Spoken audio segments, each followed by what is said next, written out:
Hello, I'm Dr. Sriram. I am an ENT consultant in Narayana Health Multi-Specialty Hospital. So now non-prescription nose drops and sprays are like any other medication. They are non-prescription and they can be used only if you are in emergency and there's no way of contacting your doctor and you cannot take any emergency medication. At immediate, just for a temporary relief, you can always take any medication. But of course, it has to be over the counter. You should never over-medicate yourself. You are even a little unsure that these tablets are not working or these sprays are not working for you. You have to contact an ENT specialist. In any case, the treatment for allergy is not a one-time thing. You just cannot take a spray and then forget about it because it's a long-term treatment.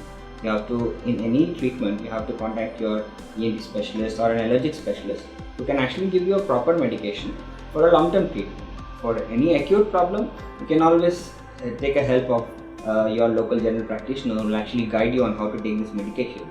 In any case, taking any medication under proper guide and without any proper guidance is not recommended at all. So it's better to take proper medication so that you have a good relief of symptoms and also long term you will not have any side effects.